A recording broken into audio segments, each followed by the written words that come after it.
गंगणपते नमः। ओम गंगणपते नमः। ओम श्री गुरुवे नमः। ओम श्री गुरुवे नमः। ओम श्री गुरुवे नमः।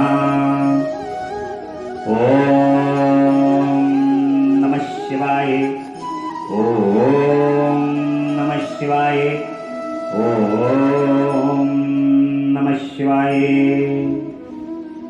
भगवान श्री गुरुदेव की असीम अनुकंपा से, माता पिता के आशीर्वाद,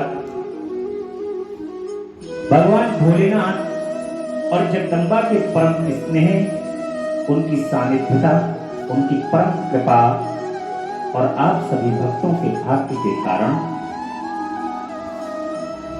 आज साक्षात भगवान स्वरूप शिव पुराण की कथा का 12वां दिवस है।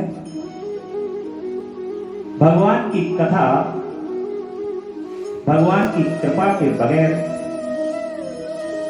सुनने को, इन कानों से श्रवण करने को प्राप्त नहीं हो सकती।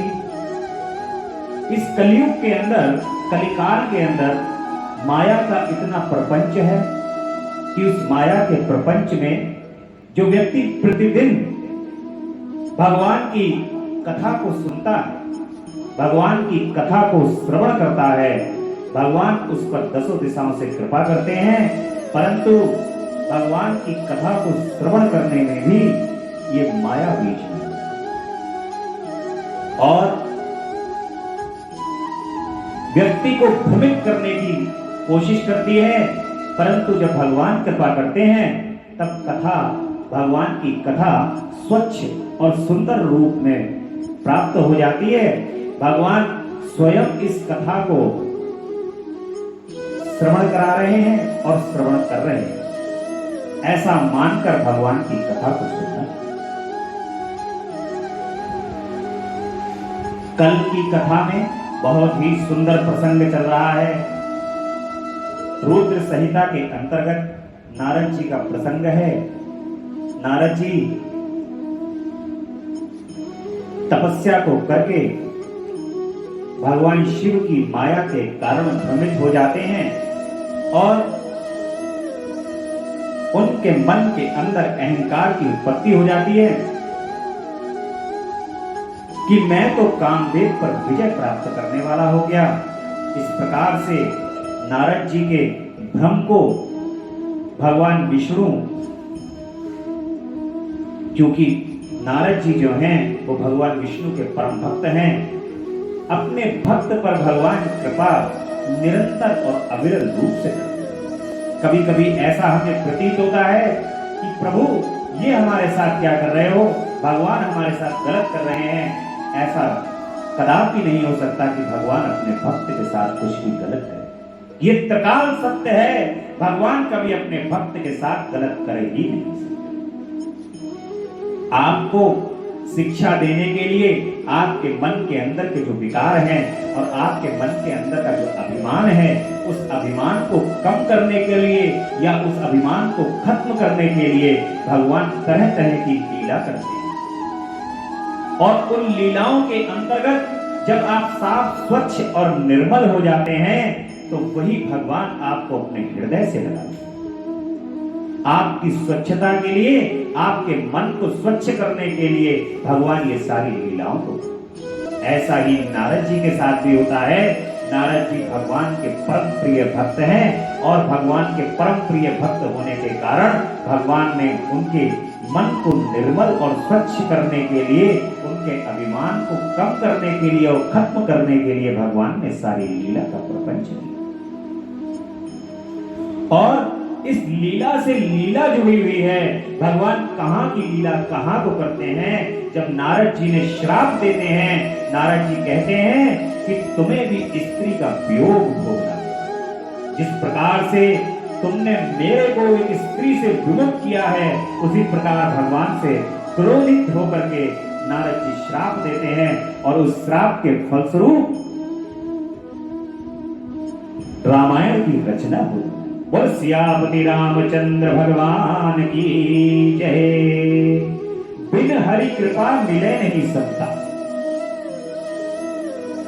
भगवान की कृपा के बगैर संतों की प्राप्ति नहीं हो सकती और संतों की कृपा के बगैर भगवान की प्राप्ति नहीं हो सकती। अगर नारद जी को वो क्रोध नहीं आता और नारद जी अगर श्राप नहीं देते तो भगवान राम इस पृथ्वी को प्राप्त नहीं। राम की प्राप्ति संत की कृपा से, संत के श्राप के कारण ही प्राप्त हो रही है। देखिए कितने दयालु हैं भक्त और भगवान दोनों। भक्त ने कृपा करी तो भगवान प्राप्त हुए और वो भगवान श्री राम, एक राम का नाम लेने से ही, भगवान का नाम लेने से ही ये व्यक्ति भवसागर से पार निकल। यदि व्यक्ति जीवन के अंदर केवल अंत समय में जिह्वा पर एक बार भी राम कह देता है तो राम को कहने से ही वो व्यक्ति भवसागर से पार कर जाता है। ऐसे दयालु भगवान के भक्त हैं। उन भक्तों की कृपा से भगवान को इस मृत्यु लोक पर आना पड़ता है और मृत्यु लोक पर आना समझ लो भगवान के आने का कारण जो होता है उससे असंख्य भक्तों के मनोरथों को पूर्ति हो जाती है। भगवान की कृपा बरस जाती है। भगवान के भक्त भगवान के मृत्यु लोक में आने का इंतजार करते रहते हैं कि भगवान किस प्रकार से अपने शरीर को धारण करें और शरीर को धारण करके भगवान अनन्य अनन्य लीलाएं करें। भगवान के बाल रूप की लीलाएं जो भक्तों को विभोर कर देती हैं। इस प्रकार से जब भगवान बाल रूप में होते हैं, चाहे प्रभु श्री राम का स्वरूप हो गया, चाहे भगवान श्री कृष्ण का स्वरूप हो गया, उनकी लीलाओं को देख देख कर, सुन सुन करके आज भी भक्त हृदय के अंदर भगवान की छवि को देख करके प्रफुल्लित, हर्षित और आनंदित होते रहते हैं, भक्ति में होते हैं। तो ये सारी ही कृपा भगवान की, भगवान के भक्तों के कारण प्राप्त होती है। देखिए एक ही चीज केवल इस पृथ्वी के ऊपर है जिसके कारण भगवान जो है वो इस पृथ्वी लोक पर आए। कोई कह दे कि भगवान रावण को मारने आए थे, बड़े बड़े राक्षसों को मारने आए थे, कंस को मारने आए, बहुत ही बड़े बड़े राक्षसों को महाभारत कराने के लिए आ गए भगवान, परंतु ऐसा कदापि नहीं है। भगवान यदि चाहे तो इन राक्षसों को पल भर में समाप्त कर सकते। जो इस पूरे सृष्टि का रचयिता है, इस सृष्टि को रचने वाला है, उस सृष्टि के रचने वाले के लिए ये बड़े बड़े ब्रह्म, ये बड़े बड़े राक्षस क्या चीज। इन राक्षसों का वध करने में भगवान पल भर भी नहीं लगाते, परंतु भगवान तो अपने भक्तों के कारण इस पृथ्वी। भगवान प्रभु श्री राम जब पृथ्वी पर आते हैं तो ठुमक ठुमक चलत रामचंद्र, बाजत पैजनिया, ठुमक ठुमक चलत रामचंद्र, बाजत पैजनिया। भगवान राम जब धरती पर चलते हैं ठुमक ठुमक के और उनकी पैजनिया जब बजती है तो राजा दशरथ का मन प्रफुल्लित और हर्षित हो जाता है। ये अपने भक्तों को किस प्रकार का सुख भगवान दे रहे हैं, ये सुख भगवान वैकुंठ में बैठ करके नहीं उठा सकते। वही भगवान निरंतर यहाँ इस पृथ्वी लोक पर आए। वही भगवान काकभूषण को, जिस वक्त भगवान रोटी का टुकड़ा खा रहे होते हैं, काकभूषण उनके पास आ जाते हैं, वो रोटी का टुकड़ा काकभूषण को खिलाने लगते कौवे के रूप। काकभूषण को विस्मृति हो जाती है। वो विस्मृति काकभूषण सोचते हैं कि ये त्रिलोकीनाथ है क्या। उनके मन के अंदर भ्रम उत्पन्न हो जाता है और वो कहते हैं कि ये त्रिलोकीनाथ तो हो नहीं सकते। त्रिलोकीनाथ इस प्रकार से रोटी का टुकड़ा मुंह में खिलाएंगे किसी के और अपने मुंह में रख लेंगे। तो भगवान की माया भगवान के साथ चलती है, उनको कोई भी पहचान नहीं। काकभूषण जैसे भगवान के महान भक्त का मन भी भ्रमित हो जाता है भगवान को देख करके। इस प्रकार भगवान इस पृथ्वी पर रहकर निरंतर लीला करते हैं और भगवान की लीला अपरंपार है। उनकी लीला को कभी हमें दिमाग लगाकर नहीं समझना चाहिए, हृदय से ये समझना चाहिए कि जो ये हैं उनको मैंने आज इनके श्री चरण कमल से पहचान। भगवान के चरणों से भगवान के भक्त केवल उनको पहचान सकते हैं। उनके चरण कमल की ओर सदैव देखते रहना चाहिए और पहचान लें। इसलिए आज की कथा को हम प्रारंभ करेंगे। आज की कथा में नारद जी का शिव तीर्थों में भ्रमण, शिव गणों को सात द्वार की बात बताना तथा ब्रह्मलोक में जाकर ब्रह्मा जी से शिव तत्व के विषय में प्रश्न। इस प्रकार नारद जी कहते हैं कि महर्षि सूत जी कहते हैं कि महर्षियों भगवान श्री हरि के अंतर ध्यान हो जाने पर मुनि श्रेष्ठ नारद शिवलिंगों का भक्ति पूर्वक दर्शन करते हुए पृथ्वी पर विचरण करने लगे। ब्राह्मणों भूमंडल पर घूम फिर कर उन्होंने भोग और मोक्ष देने वाले बहुत से शिवलिंगों का प्रेम पूर्वक दर्शन किया। शिवदर्शी नारद जी भूतल के तीर्थों में विचर रहे हैं और इस समय उनका चित्त शुद्ध है। यह जानकर वे दोनों शिव गण उनके पास गए और उनके दिए हुए शाप से उद्धार की इच्छा रखकर वहां गए थे। उन्होंने आदर पूर्वक मुनि के दोनों पैर पकड़ लिए और मस्तक झुकाकर भली भांति प्रणाम करके शीघ्र ही इस प्रकार कहा। शिवगण कहते हैं कि हे ब्राह्मण, हम दोनों शिव के गण हैं। हे मुनि, हमने ही आपका अपराध किया।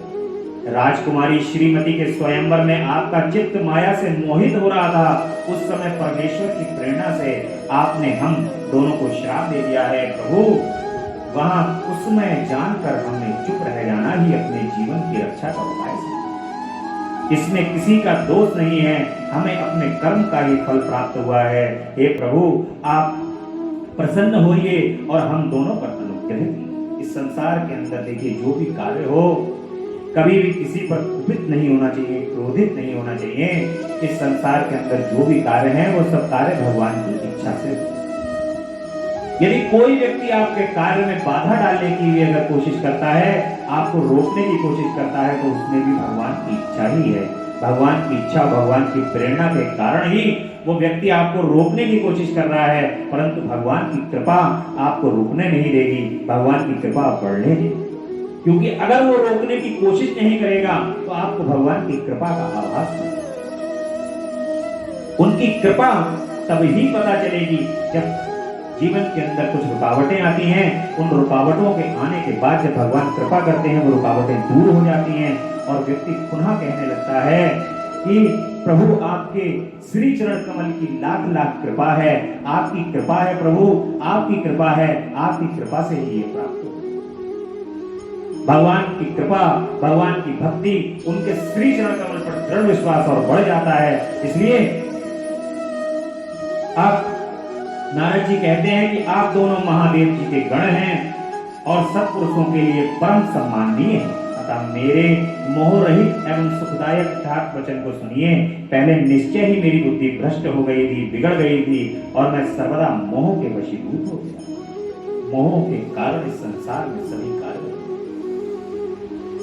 संसार के अंदर यदि मोह ना हो, एक प्रेम होता है और एक मोह होता है। प्रेम तो साफ, स्वच्छ और निर्मल साक्षात भगवान शिव और जगदम्बा का स्वरूप है। प्रेम में कभी उतार चढ़ाव नहीं होता, प्रेम कभी कम और ज्यादा नहीं होता। प्रेम तो सम रहता है, बढ़ता तो है पर कम कभी नहीं। भगवान के श्री चरण कमल से जो प्रीति करता है, उसकी प्रीति एक बार अगर उनके श्री चरण कमल से अगर हो गई तो वो कदापि कभी हट नहीं। और प्रगाढ़ होता है उनके श्री चरण कमल से प्रेम, और प्रगाढ़ होता चला जाता है, और प्रगाढ़ होता है। परंतु मोह तो इस संसार के लोगों के लिए, इस संसार में यदि कोई भी व्यक्ति अपने पास किसी भी वस्तु को दो घंटे भी यदि अपने पास रख ले, तो उस 2 घंटे तो बहुत बता रहा हूं, 1 सेकंड में कभी कभी ऐसा होता है कि किसी भी चीज को हम किसी क्षण के लिए भी अगर देख लेते हैं, तो क्षणिक देखने से भी उस चीज से हमें मोह हो जाता है। उस मोह के कारण ही हम तड़पते हैं और हम रात दिन एक ही स्मरण करते हैं कि कैसे भी ये वस्तु मुझसे दूर ना जाए, ये वस्तु मेरे पास। ये मोह का कारण है। परंतु जब भगवान के श्री चरण कमल का आसरा पकड़ा जाता है, उनसे प्रेम करा जाता है। देखिए, मोह को कहते हैं लोग दूर करने का क्या कारण है? मोह के कारण सभी इस moह के बंधन से बंधे हुए हैं। संसार में जितने भी रिश्ते हैं वो सब मोहों के अंदर बंधे हुए हैं। और मोह कैसे आप दोनों चीजों का निर्वहन कर सकते हैं, मोह का भी निर्वहन कर सकते हैं और भगवान के श्री चरण कमल से भी प्रेम कर सकते हैं। उसका सबसे बड़ा सूत्र है, आप भगवान के श्री चरण कमल से अनुराग करते रहिए, उनके श्री चरण कमल से प्रेम करते रहिए। मोह जो है वो आपसे 2 फुट दूर खड़ा है। आपको चीजों से मोह होगा, परंतु भगवान के जब चरण कमल से अनुराग और प्रीति होगी तो वो मोह आपसे 2 फुट दूर खड़ा रहेगा। जब भगवान अंत समय आएगा तो आपको वो वस्तुएं परेशान नहीं। अंत समय में आने पर व्यक्ति कहता है कि मेरे पुत्र को बुला दो, मेरी पुत्री को बुला दो, मेरा वो सामान कहाँ रखा है, कौन सी वस्तु है जिसके लिए व्यक्ति कहता है कि वहां वाली मेरी जमीन पर मुझे एक बार ले चलो, उस वाले घर में ले चलो, वहां के दर्शन करा दो। ये मोह व्यक्ति को छोड़ता नहीं, और जैसे ही वो मोह का व्यक्ति को दर्शन करा दिए जाते हैं तभी उसके प्राण शरीर से निकलते हैं। परंतु जो भगवान के निकट होते हैं, भगवान की कथा को सुनते हैं, भगवान के कार्यों को करते हैं, उनके सन्निकट रहते हैं, उनको कभी भी किसी वस्तु से मोह नहीं। मोह के कारण ये एक बीमारी है, इस बीमारी के कारण व्यक्ति अपने शरीर का नाश कर रहा है। ये कहना बहुत आसान है कि व्यक्ति को मोह नहीं करना चाहिए, परंतु करना बड़ा मुश्किल है। हर व्यक्ति को इस संसार के अंदर भगवान की जो ये माया, मोह रूपी जो भगवान ने माया दे रखी है, हर व्यक्ति को इस संसार में आकर के वस्तुओं से मोह हो जाता है। चाहे योगी, जपी, तपी, सन्यासी, ये सब काल क्षेत्र की माया, काल ने माया जाल रचाया, काल ने माया जाल रचाया। जो ये काल का माया जाल है, इस काल के माया जाल में, मोह के बंधन में सब फंसे। सब काल क्षेत्र की माया है। इस काल क्षेत्र की माया से वही पार पा सकता है जो अपने श्याम सुंदर को, अपने प्रभु को, अपने भोले बाबा को, अपनी जगदम्बा को हृदय में उनके श्री चरण कमल से मन ही मन उनके चरण कमल को देख करके प्रेम कर। संसार के कार्यों को करने की जिम्मेदारी प्रत्येक व्यक्ति के सर पर होती है, और प्रत्येक व्यक्ति ये संसार के कार्यों को जब तक जीवन होता है तब तक करता है। परंतु जगदम्बा के श्री चरण कमल से प्रेम का अवसर कभी मत खोना। जगदम्बा से श्री चरण कमल के प्रेम, भोलेनाथ के श्री चरण कमल से प्रेम का अवसर कभी मत खोना। जब पल और क्षण प्राप्त हो, उस पल और क्षण को व्यर्थ मत करना। उनके श्री चरण कमल से जब तुम प्रेम करोगे, प्रीति करोगे, तो ये मोह 2 फुट दूर। यही सूत्र है भगवान से निकटता का और मोह से दूरी का। केवल इसके अलावा और कोई सूत्र नहीं है। व्यक्ति फिर भी उस जंजाल में, जैसे ही हम अपने भगवान से दूर होते हैं, मोह हमारे पास। हम चीजों से, वस्तुओं से, क्योंकि जिस चीज के पास आप ज्यादा रहोगे उस चीज से आपको मोह होगा। इसलिए दिन रात संसार के अंदर रहोगे, संसार के अंदर खुले मिले रहोगे, संसार को देखोगे तो संसार से मोह, और भगवान से श्री चरण कमल को देखोगे तो भगवान के श्री चरण कमल से प्रीत होंगे। ओ मेरी लगी श्याम संग प्रीत दुनिया क्या जाने, ओ मेरी लगी श्याम संग प्रीत दुनिया क्या जाने। क्या जाने कोई क्या जाने, क्या जाने कोई क्या जाने, मेरी लगी श्याम संग प्रीत दुनिया क्या जाने। आपकी श्री चरण कमल से जो प्रीत है, प्रेम, वो उजागर नहीं हुआ। इसलिए भगवान से प्रेम और उनसे प्रीति, उनके श्री चरण कमल का सदैव ध्यान रहना चाहिए। तब आप इन जंजालों से बचे रहेंगे। ऐसा हमें पुराणों के माध्यम से और वेदों के माध्यम से और भक्तों के माध्यम से पता है। शिवगणों, मैंने तुम्हें जो साथ दे दिया, जो कुछ कहा है वह वैसा ही होगा। तथापि मेरी बात सुनिए, मैं आपके लिए शापोद्वार की बात बता रहा हूं। आप लोग आज मेरे अपराध को क्षमा करें। मुनिवर विश्रवा के वीर से जन्म ग्रहण करके आप संपूर्ण दिशाओं में प्रसिद्ध कुंभकर्ण और रावण राक्षस राज का पद प्राप्त करें और बलवान वैभव से युक्त तथा परम प्रतापी हूँ। समस्त ब्रह्मांड के राजा होकर शिव भक्त एवं जितेंद्रिय और शिव के ही दूसरे स्वरूप श्री विष्णु के हाथों मृत्यु पाकर फिर अपने पद पर प्रतिष्ठित हुए। नारद जी ने इनका भी कल्याण किया। जो शिवगण हैं, इन शिवगणों को भी भगवान ने श्राप को वरदान दिया। इनसे कहा कि तुम रावण और कुंभकर्ण के रूप में जन्म लोगे और भगवान शिव के परम भक्त होगे और भगवान शिव के ही दूसरे स्वरूप भगवान विष्णु हैं। भगवान विष्णु के द्वारा तुम्हारी मुक्ति। सूत जी कहते हैं कि महर्षियों, महात्मा नारद मुनि की यह बात सुनकर वे दोनों शिवगण प्रसन्न हो सानंद अपने स्थान को लौट गए। श्री नारद जी भी अत्यंत आनंदित और अनन्य भाव से भगवान शिव का ध्यान तथा शिव तीर्थों का दर्शन करते हुए बारंबार भूमंडल में विचरण। अंत में वे सबके ऊपर विराजमान शिव प्रिया काशीपुरी में गए, जो शिव स्वरूपिणी एवं शिव को सुख देने वाली। काशीपुरी का दर्शन करके नारद जी कृतार्थ हो गए। उन्होंने भगवान काशीनाथ का दर्शन किया और परम प्रेम एवं परमानंद से युक्त हो उनकी पूजा की। काशी का सानंद सेवन करके वे मुनि श्रेष्ठ कृतार्थ का अनुभव करने लगे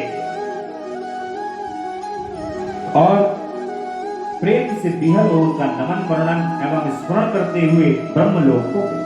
निरंतर शिव का स्मरण करने से उनकी बुद्धि शुद्ध हो गई थी। वहां पहुंचकर शिव तत्व का विशेष रूप से ज्ञान प्राप्त करने की इच्छा से नारद जी ने ब्रह्मा जी को भक्ति पूर्वक नमस्कार किया और नाना प्रकार के स्तोत्रों द्वारा उनकी स्तुति करके उनसे शिव तत्व के विषय में पूछा। उस समय नारद जी का हृदय भगवान शंकर के प्रति भक्ति भावना से परिपूर्ण। नारद जी बोले कि ब्रह्म जी पर ब्रह्म परमात्मा के स्वरूप को जानने वाले पितामह जगत प्रभु, आपके कृपा प्रसाद से मैंने भगवान विष्णु के उत्तम महात्म का वर्णन, पुण्य तथा ज्ञान प्राप्त किया है। भक्ति मार्ग, ज्ञान मार्ग, अत्यंत सुस्तर तपो मार्ग, दान मार्ग तथा तीर्थ मार्ग का भी वर्णन सुना, परंतु शिव तत्व का ज्ञान मुझे अभी तक नहीं था। मैं भगवान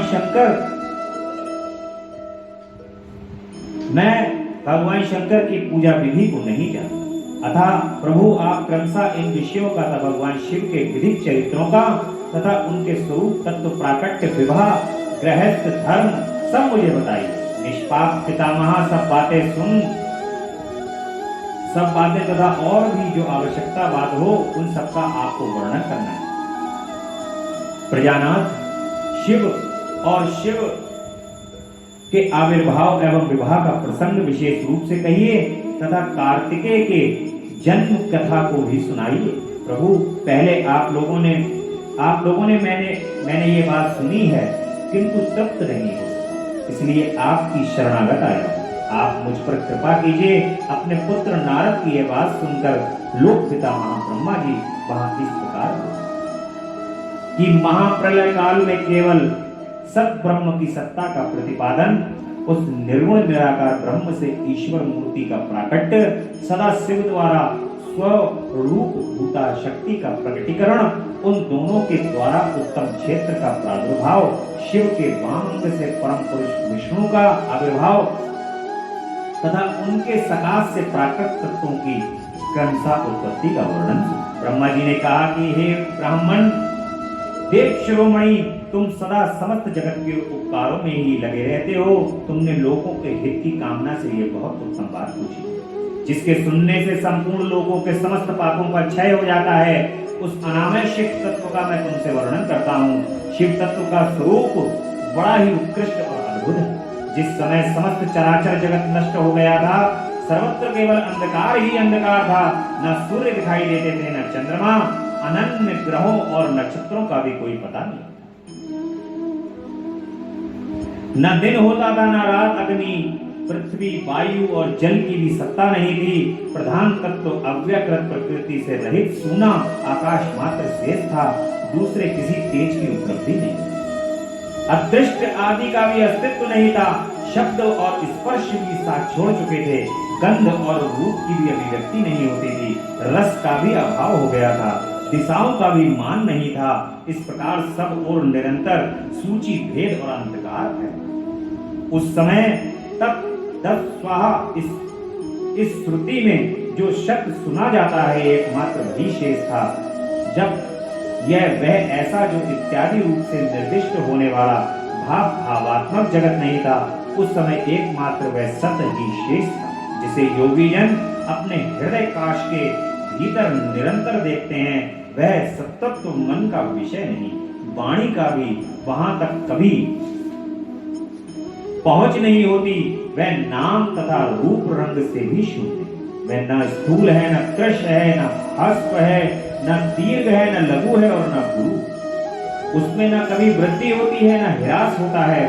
श्रुति भी उसके विषय में चकिता भाव से इतना ही कहती है कि अर्थात उनकी सत्ता मात्र का ही निरूपण एक पाती है, उसका कोई विशेष विवरण देने में असमर्थ हो जाता। वह सत्य ज्ञान रूपा अनंत परमानंदमय परम ज्योति स्वरूप अप्रेमय आधार रहित निर्विकार निराकार निर्गुण योगी गम्य सर्वव्यापी सर्वदा एकमात्र कारण निर्विकल्प निरारंभ माया शून्य उपद्रव रहित अद्वितीय अनादि अनंत संकोच विकास से शून्य तथा चिन्मय, जिस पर ब्रह्म के विषय में ज्ञान और अज्ञान से पूर्ण उक्तियों द्वारा इस प्रकार ऊपर बताए अनुसार विकल्प किए जाते हैं, उसमें कुछ काल के बाद सृष्टि का समय द्वितीय की इच्छा प्रकट, उनके भीतर एक से अनेक होने का संकल्प उदित हुआ। तब उस निराकार परमात्मा ने अपनी लीला शक्ति से अपने लिए मूर्ति आकार की कल्पना। वह मूर्ति संपूर्ण ऐश्वर्य गुणों से संपन्न सर्व ज्ञानमयी शुभ स्वरूपा सर्वव्यापिनी सर्वरूपा सर्वदर्शिनी सर्वकारिणी सबकी एकमात्र वंदनीय सर्वदा सब कुछ देने वाली और संपूर्ण संस्कृति का केंद्र, उस शुद्ध रूपणी संस्कृतियों का ईश्वर मूर्ति की कल्पना करके वह अद्वितीय अनादि अनंत सर्व प्रकाशक चिन्मय सर्वव्यापी और अविनाशी परब्रह्म अंतर्हित हो गए। जो मूर्ति रहित परब्रह्म है, उसी की मूर्ति भगवान सदा शिव हैं। अर्वाचीन और प्राचीन विद्वान उन्हीं को ईश्वर कहते हैं। उस समय एकाकी रहकर स्वेच्छानुसार विहार करने वाले उन सदाशिव ने अपने देह से स्वयं ही स्वरूप मृत शक्ति की सृष्टि, जो उनके अपने श्री अंग से कभी अलग नहीं होने वाली थी। उन परम शक्ति को प्रधान प्रकृति गुणवती माया बुद्धि तत्व की जननी तथा विकार रहित बताया गया है। वह शक्ति अंबिका कही गई है। उसी को प्रकृति सर्वेश्वरी त्रिदेव जननी और नित्या और मूल कारण भी कहते हैं। सदाशिव द्वारा प्रकट की गई उस शक्ति के 8 भुजाएं हैं। उस शुद्ध लक्षणा देवी के मुख की शोभा विचित्र है। वह अकेली ही अपने मुखमंडल में सदा एक सहस्त्र चंद्रमाओं की कांति को धारण किए हुए हैं। नाना प्रकार के आभूषण उनके श्री अंगों की शोभा को बढ़ाते हैं। वह देवी नाना प्रकार की गतियों से संपन्न है और अनेक प्रकार के अस्त्र शस्त्र को धारण करते हैं। उनके खुले हुए नेत्र खिले हुए कमल के समान जान पड़ते हैं। वह अचिंत्य तेज से जगमगाती हैं। वह सबकी योनि और सदा उदम शक्ति रहती हैं। एकाकीनी होने पर वह माया संयोग अनेक हो जाती है। देखिए, भगवान शिव और शक्ति एक ही हैं। भगवान शिव जो शिव हैं वही शक्ति हैं, जो शक्ति हैं वही शिव हैं। जब इस संपूर्ण संसार का अंदर प्रलय आ जाती है, जिसको महाप्रलय कहते हैं, उस महाप्रलय काल में ये शिव और शक्ति एक हो जाती है। वैसे तो एक ही रूप है, उस परब्रह्म परांबा पराशक्ति के रूप में वो एक पुंज के रूप में धारण कर लेते हैं। देवी भागवत के अंदर ये बताया गया है कि जब संपूर्ण संसार नष्ट हो जाता है, काल और महाकाल भी नष्ट हो जाते हैं, वो काल और महाकाल नष्ट होकर के देवी के जगदम्बा पराम्बा पराशक्ति काली के अंदर विलय हुए और मां के स्वरूप के अंदर विलय होकर के जब पुनः इस सृष्टि की रचना करनी होती है तो इस वो जगदम्बा पराम्बा पराशक्ति हम पर कृपा करती हैं और उनकी कृपा के कारण ये त्रिदेव उत्पन्न होते हैं। ब्रह्मा विष्णु और महेश के रूप में ये तीनों देव भगवान शिव और शक्ति के अंदर से प्रकट होकर के संसार को चलाने के लिए प्रकट। ये सार है संसार का, ये सार है भगवान की भक्ति का, क्योंकि आपको पृथक पृथक कभी इनको नहीं तोलना, इनको पृथक नहीं तोलना है। जो शिव है वही शक्ति है, जो शक्ति है वही शिव है। इसलिए परब्रह्म पराम्बा पराशक्ति परब्रह्म परमेश्वर भगवान शिव को दोनों को अलग नहीं करना है, ये दोनों एक ही, इन्हीं की शक्ति से प्राकट्य हुआ है इन सभी देवी देवताओं का, ग्रहों का, नक्षत्रों का, राशियों का, इस संपूर्ण संसार का, इस संपूर्ण सृष्टि का, प्रकृति का। इसलिए अपने हृदय के अंदर एक बात सदैव रखनी चाहिए कि मुझे इस संसार के अंदर किन्हीं भी देवी देवताओं के अंदर भेद नहीं। सभी देवी देवता, सभी भगवान, जो भगवान शिव हैं वही भगवान विष्णु हैं, जो भगवान विष्णु हैं वही शिव है, जो ब्रह्मा है वही विष्णु है, ब्रह्मा विष्णु महेश प्रणवाक्षर के मध्य ये तीनों एक, इसलिए ये भेद नहीं। जिसने भेद कर लिया समझ लीजिए संसार के अंदर वो भेद ही करता रह जाएगा, भक्ति कभी नहीं। अपने इष्ट को, अपने आराध्य को अपने हृदय के अंदर स्थापित करके उनके श्री चरण कमल की सेवा बस निरंतर करते रहो।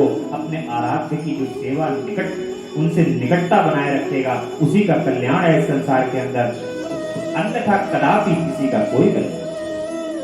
अपने इष्ट पर और अपने भगवान श्री गुरुदेव के कृपा पर तुम विश्वास करके तो देखो, इस संसार के अंदर कोई भी चीज आपको दुर्लभ नहीं दिखाई देगी। भगवान के श्री चरण कमल को बस केवल आप एक टकटकी बांधे हुए थे।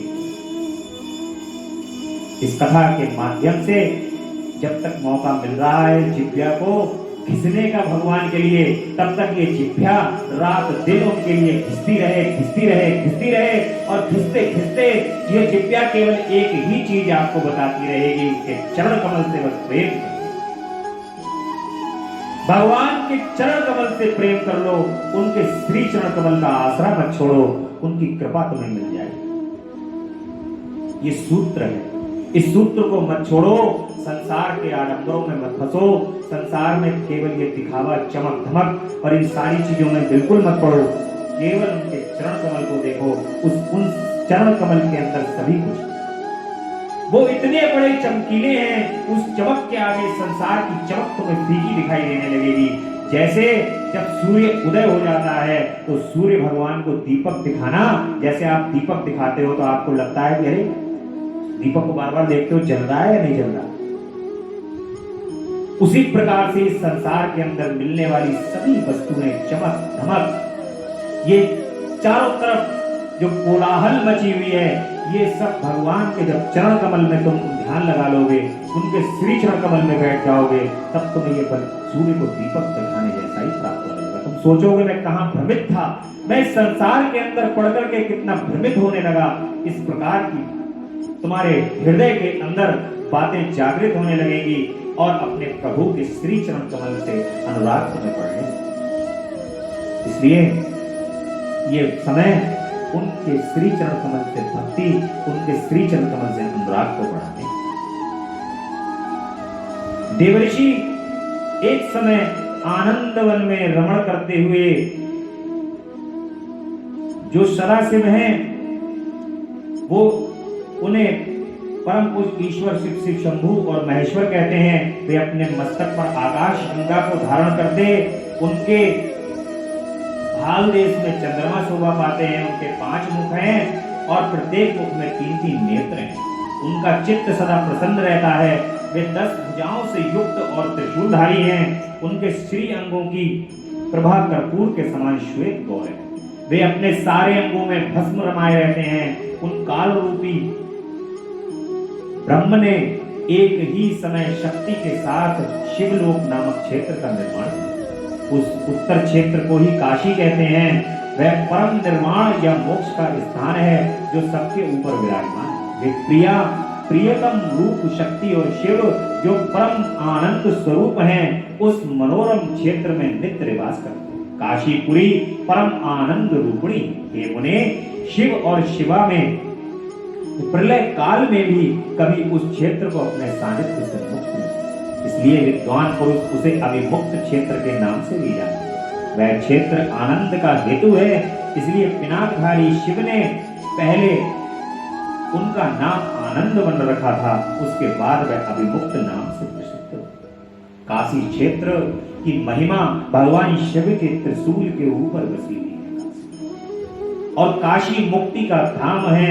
लोग बार बार हृदय के अंदर अपने ये विचार रखते हैं कि किसी भी प्रकार से उनकी मृत्यु काशी में हो जाए, काशी में यदि मृत्यु हो जाती है तो व्यक्ति मुक्त हो जाए। शिव के धाम को शिवपद की प्राप्ति को करेगा और भगवान शिव को और जगदम्बा को, शक्ति को काशी अति प्रिय है।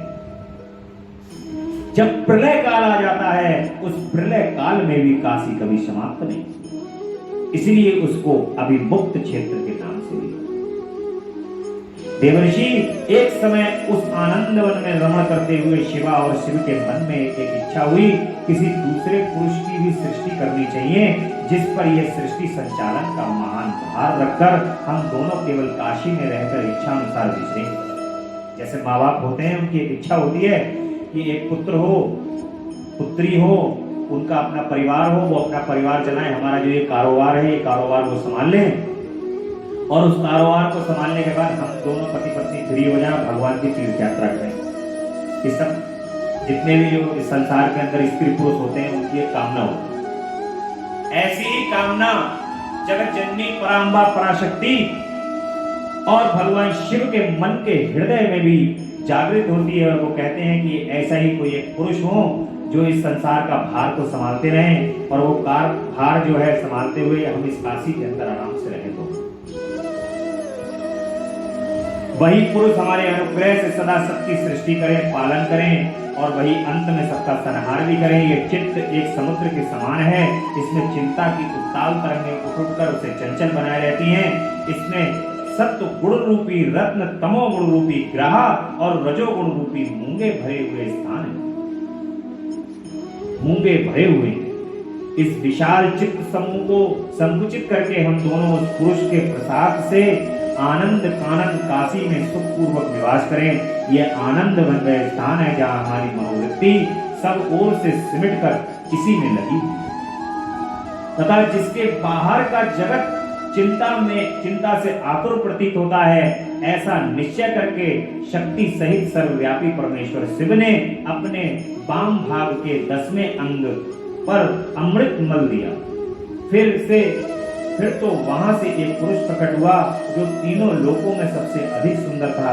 वह शांत था, उसमें सत्व गुण की अधिकता थी तथा वह गंभीरता का आगाह सागर था। हे मुने, क्षमा नामक गुण से युक्त उस पुरुष के लिए ढूंढने पर भी कहीं कोई उपमा नहीं मिलती थी। उसकी कांति इंद्रलीन मणि के समान श्याम, उसके अंग अंग में दिव्य शोभा छिटक रही थी और नेत्र प्रफुल्ल कमल के समान शोभा पा रहे। श्री अंगों पर सुवर्ण सी कांति वाले दो सुंदर रेशमी पीतांबर शोभा दे रहे थे। किसी से भी पराजित न होने वाला वह वीर पुरुष अपने प्रचंड भुजदंडों से सुशोभित हो रहा। तदंतर उस पुरुष ने परमेश्वर शिव को प्रणाम करके कहा कि स्वामी, मेरे नाम निश्चित कीजिए और काम बताइए। उस पुरुष की यह बात सुनकर महेश्वर भगवान शंकर हंसते हुए मेघ के समान गंभीर वाणी से उससे बोले कि शिव ने कहा कि वत्स, व्यापक होने के कारण तुम्हारा नाम विष्णु नाम विख्यात होगा। इसके सिवा और भी बहुत से नाम होंगे जो भक्तों को सुख देने वाले होंगे। तुम सुस्थिर उत्तम तप करो, क्योंकि वही समस्त कार्यों का साधन है। ऐसा कहकर भगवान शिव ने श्वास मार्ग से श्री विष्णु को वेदों का ज्ञान प्रदान किया। तदंतर इतनी महिमा से कभी च्युत न होने वाले श्री हरि भगवान शिव को प्रणाम करके बड़ी भारी संख्या करने लगे और शक्ति सहित परमेश्वर शिव की भी पाद गणों के साथ वहां से अदृश्य हो। भगवान विष्णु ने सुदीर्घ काल तक बड़ी कठोर तपस्या की। तपस्या के परिश्रम से युक्त भगवान विष्णु के अंगों से नाना प्रकार की जलधाराएं निकलने लगी। ये सब भगवान शिव की माया से ही संभव हुआ। महामुने, उस जल से सारा सूना आकाश व्याप्त हो गया। वह ब्रह्म रूप जल अपने स्पर्श मात्र से सब पापों का नाश करने वाला सिद्ध हुआ। उस समय थके हुए परम पुरुष विष्णु ने स्वयं उस जल में शयन किया। वह दीर्घ काल तक बड़ी प्रसन्नता के साथ उसमें रहे। नार अर्थात जल में शयन करने के कारण ही उनका नाम नारायण, ये श्रुति सम्मत नाम प्रसिद्ध हुआ। उस समय उन परम पुरुष नारायण के सिवा दूसरी कोई प्राकृत वस्तु नहीं है। उनके बाद ही उन महात्मा नारायण देव की यथा समय सभी तत्व प्रकट हुए। महामते विद्वान, मैं उन तत्वों की उत्पत्ति का प्रकार बता रहा हूँ। सुनो, प्रकृति से महातत्व प्रकट हुआ और महातत्व से तीनों गुण। इन गुणों के भेद ही त्रिविध अहंकार की इन गुणों के भेद से ही त्रिविध अहंकार की उत्पत्ति। अहंकार से 5 तन्मात्राएं हुई और उन तन्मात्राओं से 5 भूत प्रकट हुए। उसी समय ज्ञानेंद्रियों और कामेंद्रियों का भी प्रादुर्भाव। मुनि श्रेष्ठ, इस प्रकार मैंने तुम्हें तत्वों की संख्या बताई। इनमें से पुरुष को छोड़कर शेष सारे तत्व प्रकृति से प्रकट हुए, इसलिए सबके तत्व जड़ हैं। तत्वों की संख्या 24 है। उस समय एकाकार हुए 24 तत्वों को ग्रहण करके वे परम पुरुष नारायण भगवान शिव की इच्छा से ब्रह्म रूप जल में सो गए। अब ब्रह्मा जी कहते हैं कि देवर्षि, जब नारायण देव जल में शयन करने लगे, उस समय उनकी नाभि से भगवान शंकर की इच्छा वश सहसा एक उत्तम कमल प्रकट हुआ, जो बहुत बड़ा था। उसमें असंख्य नालदंड थे। उनकी कांति कनेर के फूल के समान पीले रंग की थी तथा उनकी लंबाई और ऊंचाई भी अनंत योजन थी। वह कमल करोड़ों सूर्यों के समान प्रकाशित हो रहा था। सुंदर होने के साथ ही संपूर्ण तत्वों से युक्त था और अत्यंत अद्भुत परम रमणीय, दर्शन के योग्य तथा सबसे उत्तम। तत्पश्चात कल्याणकारी परमेश्वर सांब सदाशिव ने पूर्ववत प्रयत्न करके मुझे अपने दाहिने अंग से उत्पन्न किया। उन महेश्वर ने मुझे तुरंत ही अपनी माया से मोहित करके नारायण देव के नाभि कमल में डाल दिया और लीला पूर्वक मुझे वहां से प्रकट किया। इस प्रकार उस कमल से पुत्र के रूप में मुझ में हिरण्यगर्भ का जन्म। मेरे 4 मुख हुए और शरीर की कांति लाल हुई। मेरे मस्तक त्रिपुंड की रेखा से अंकित थी।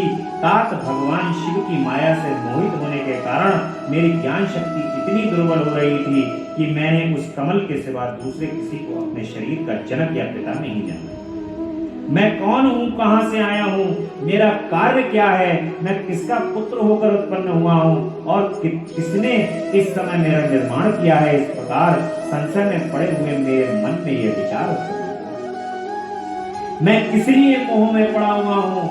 जिसने मुझे उत्पन्न किया है उसका पता लगाना तो बहुत सरल है।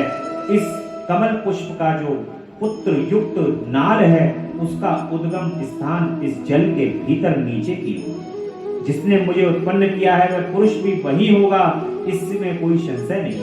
ऐसा निश्चय कर मैंने अपने को कमल से नीचे उतारा।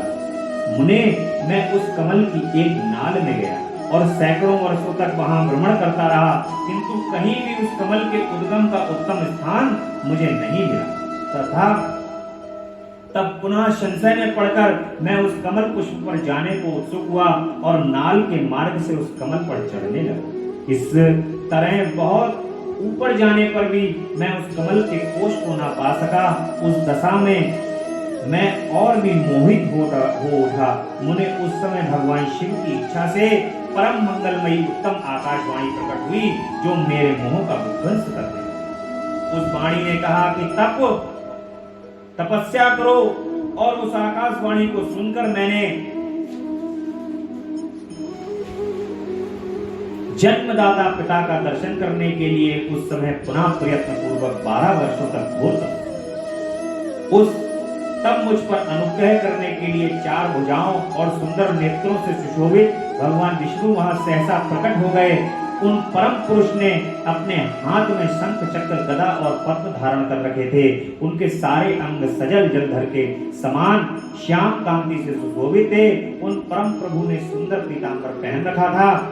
उनके मस्तक आदि में अंगों में मुकुट और महामूल्यवान आभूषण शोभा पाते थे। उनका मुखारविंद प्रसन्नता से खिला हुआ था। मैं उनकी छवि पर मोहित हुआ। वे मुझे करोड़ों कामदेवों के समान मनोहर दिखाई दिए। उनका ये अत्यंत सुंदर रूप देखकर मुझे बड़ा आश्चर्य हुआ। वे सांवली और सुनहरी आभा से उद्दसित हो रहे थे। उस समय उन सत्य स्वरूप पर सर्वात्मा 4 भुजा धारण करने वाले महाभाऊ नारायण देव को वहां उस रूप में अपने साथ देखकर मुझे बड़ा हर्ष हुआ। तदंतर उन नारायण के साथ मेरी बातचीत आरंभ हुई। भगवान शिव की लीला से वहां हम दोनों ने कुछ विवाद छिड़ दिया। उसी समय हम लोगों के बीच में एक महान अग्नि स्तंभ प्रकट हुआ। मैंने और श्री विष्णु ने क्रमशः ऊपर और नीचे जाकर आदि अनंत तक पता लगाने के लिए बड़ा प्रयत्न किया, परंतु वहां कहीं भी उनका छोर प्राप्त नहीं मिला। मैं थककर नीचे लौटकर आया और भगवान विष्णु उसी तरह नीचे की ओर से ऊपर की ओर को चले और हम दोनों शिव की माया से मोहित थे। श्री हरि ने मेरे साथ आगे पीछे और अगल बगल में परमेश्वर शिव को प्रणाम किया। फिर वे सोचने लगे कि यह वस्तु क्या है। इसके स्वरूप का निर्देश नहीं किया जा सकता, क्योंकि ना तो इसका कोई नाम है और ना कर्म। लिंग रहित तत्व ही यहाँ लिंग भाव को प्राप्त हो गया। ध्यान मार्ग में मैं भी इसके स्वरूप का कुछ पता नहीं, मुझे भी इसके कुछ स्वरूप का पता नहीं। इसके बाद मैं और श्री हरि दोनों ने अपने चित्त को स्वस्थ करके उस अग्नि स्तंभ को प्रणाम करना आरंभ किया। हम दोनों बोले, महाप्रभु, हम आपके स्वरूप को नहीं जानते। आप जो कोई भी हैं, क्या हैं, आपको हमारा नमस्कार है। महेशान, आप शीघ्र ही हमें अपने यथार्थ रूप का दर्शन करें। मुनि श्रेष्ठ, इस प्रकार अहंकार से आविष्ट हुए हम दोनों ही वहां नमस्कार करने लगे। ऐसा करते हुए हमें 100 वर्ष बीत गए। ब्रह्मा जी कहते हैं कि मुनि श्रेष्ठ नारद, इस प्रकार हम दोनों देवता गर्व रहित निरंतर प्रणाम करते रहे। हम दोनों के मन में एक ही अभिलाषा थी। इस ज्योतिर्लिंग के रूप में प्रकट हुए परमेश्वर प्रत्यक्ष दर्शन दे रहे हैं। भगवान शंकर दीनों के प्रतिपालक, अहंकारियों का गर्व चूर्ण करने वाले तथा सबके अविनाशी प्रभु। हम दोनों पर दयालु हो गए हैं। उस समय वहां पर सुरश्रेष्ठ से ओम ओम ऐसा शब्द रूप नाद प्रकट हुआ जो स्पष्ट रूप से सुनाई देता। वह नाद फ्लूट स्वर में अभिव्यक्त हुआ।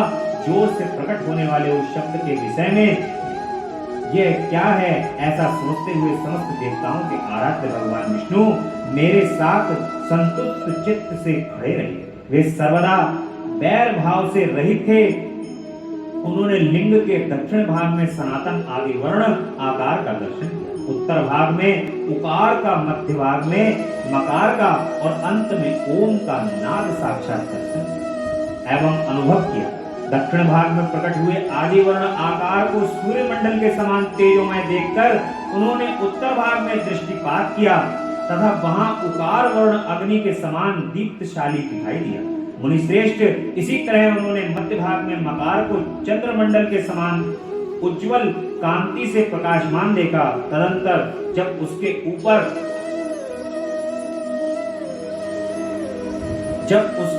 दृष्टि डाली तब शुद्ध स्फटिक मणि के समान निर्मल प्रभाव से युक्त तुरीयातीत अमल निष्कल द्रव्य निर्द्वंद अद्वितीय शून्य में ब्रह्म और आभ्यंतर के भेद से रहित ब्रह्मत्र भेद से युक्त जगत के भीतर और बाहर स्वयं ही स्थित आदि मध्य और अंत में रहित आनंद के आदि कारण तथा सबके परम आश्रय सत्य आनंद एवं अमृत स्वरूप पर ब्रह्म का साक्षात्कार।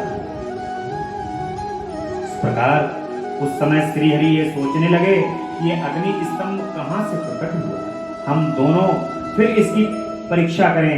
मैं इस अनुपम अनल स्तंभ के नीचे जाऊंगा। ऐसा विचार करते हुए श्री हरि ने वेद और शब्द दोनों के आवेशों से युक्त शिव विश्व आत्मा शिव का चिंतन किया। तब वहां एक ऋषि प्रकट हुए जो ऋषि समूह के परम सार रूप माने जाते हैं। उन्हीं ऋषि के द्वारा परमेश्वर श्री विष्णु ने जाना कि इस सप्त ब्रह्ममय शरीर वाले परम लिंग के रूप में साक्षात पर ब्रह्म महादेव जी ही यहाँ प्रकट हुए हैं।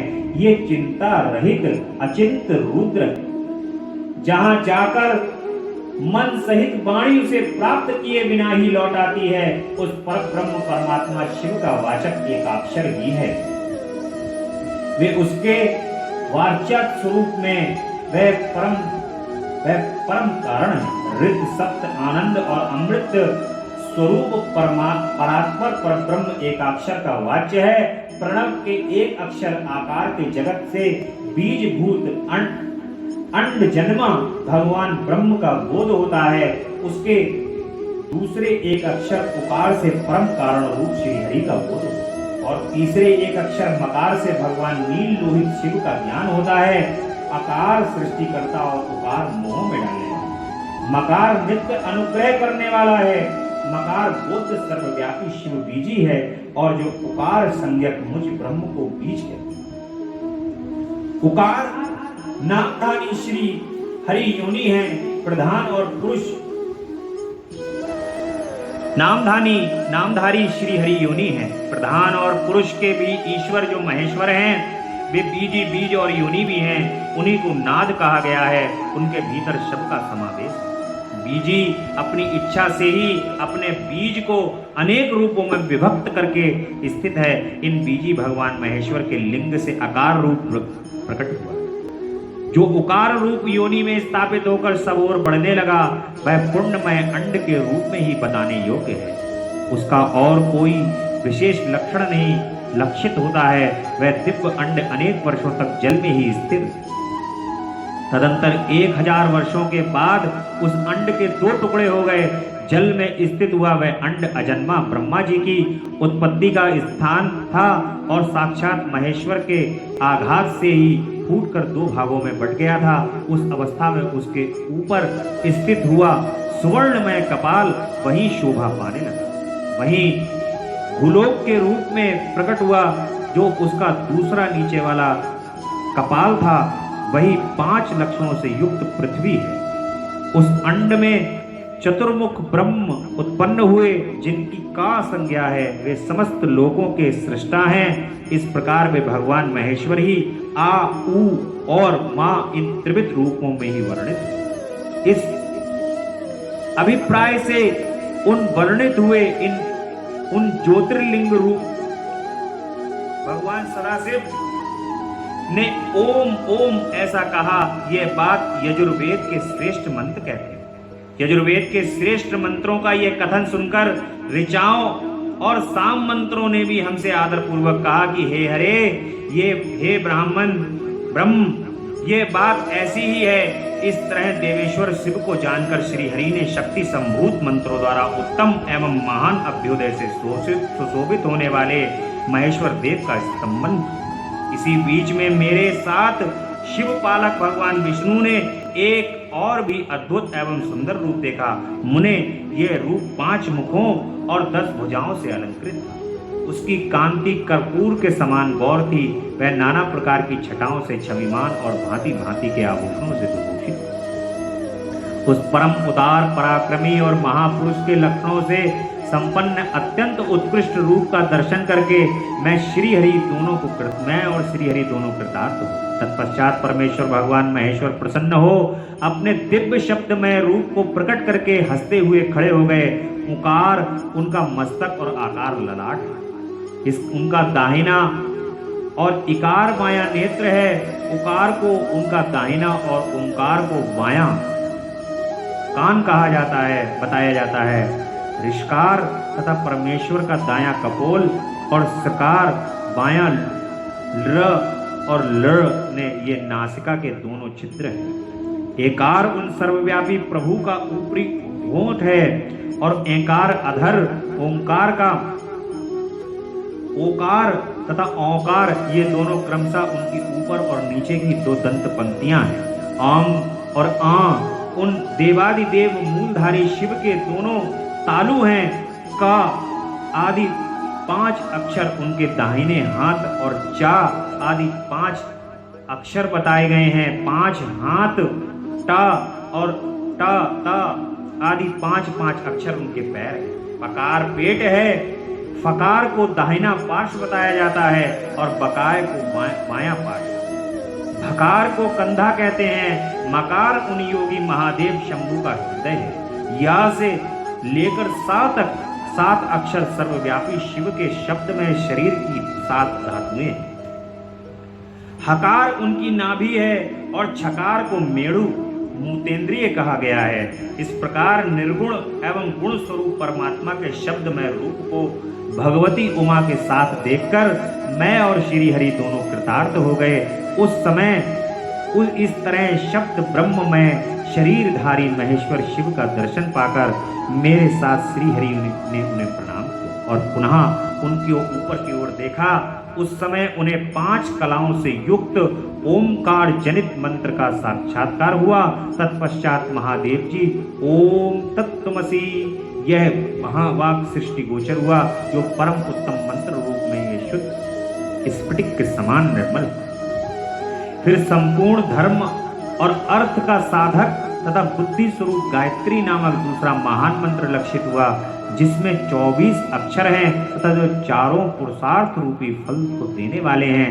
तत्पश्चात मृत्युंजय मंत्र, फिर पंचाक्षर मंत्र तथा दक्षिणा मूर्ति संज्ञक चिंतामणि मंत्र का साक्षात्कार हुआ। इस प्रकार 5 मंत्रों की उपलब्धि करके भगवान श्री हरि उनका जप करने लगे।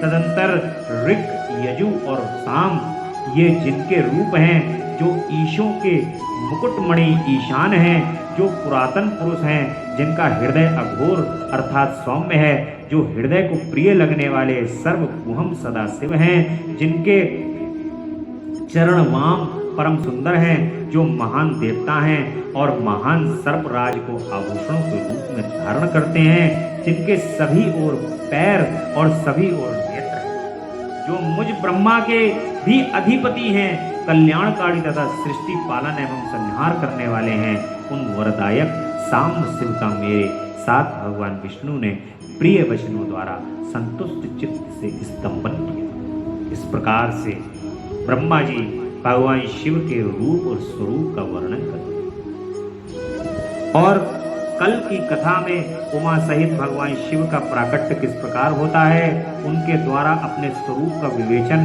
तथा ब्रह्मा आदि तीनों देवताओं की एकता का प्रतिपादन किस प्रकार से होता है, ऐसा हम कल की कथा में आनंद उठाएंगे।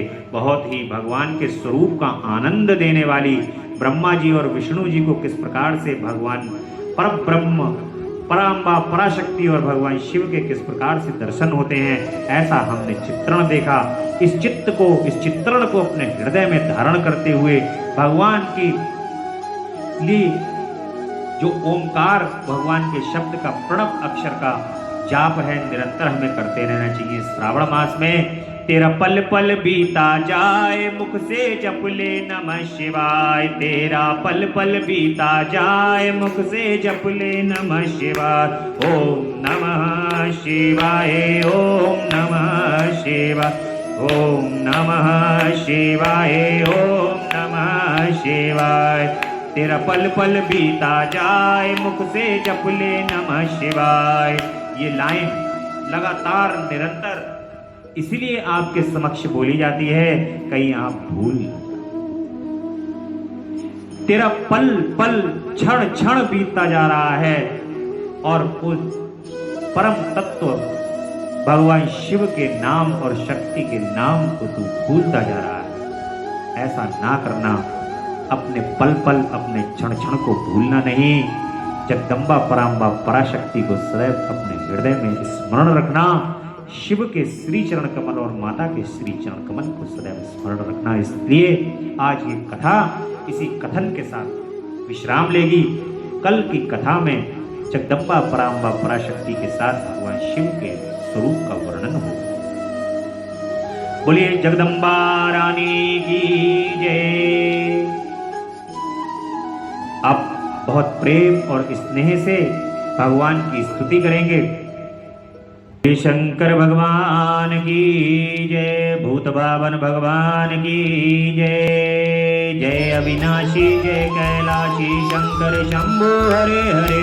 करे स्तुति हम भूतेश्वर जगवंदन डरे डरे जय। ना जाने हम रूप तुम्हारा ना स्वरूप ही पहचाने। जान सके ना ब्रह्मा विष्णु हम माया कैसे जाने। लेकिन इतना सुनते आए तुम हो सर्प जटाधारी।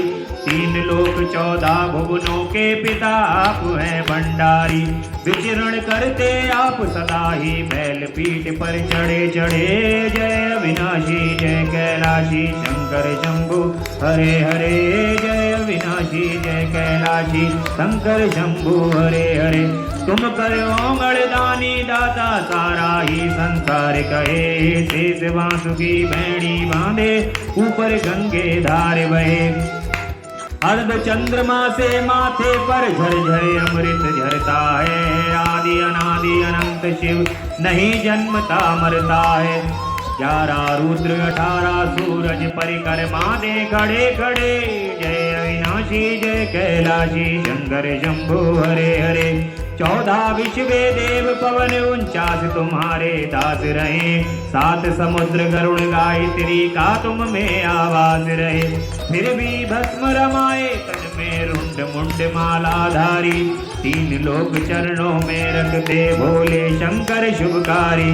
प्रखर जाप कर नमः शिवाय प्रखर जाप कर नमः शिवाय। पारे उतर गए बड़े बड़े। जय अविनाशी जय कैलाशी शंकर शंभु हरे हरे। करे स्तुति हम भूतेश्वर जगवंदन से डरे डरे। पार्वती माँ उमा भवानी गिरिजा गौरी संग रहे। कानन कुंडल शूल कमंडल रमी विभूति अंग रहे। रिद्धि सिद्धि धन देने वाले सारे संकट दूर करो। संतानों को संताने निर्धन के भंडारे भरो। मांग रहे वरदान आपकी चरण शरण में पड़े पड़े। जय अविनाशी जय कैलाशी शंकर शंभु हरे हरे। करे स्तुति हम भूतेश्वर जगवंदन से डरे डरे। बोले शंकर भगवान की जय, महामृत्युंजय भगवान की जय। बोलिए हर हर हर हर हर महादेव, हर हर हर हर महादेव कैलाशपति। बोले जगदम्बा रानी की जय।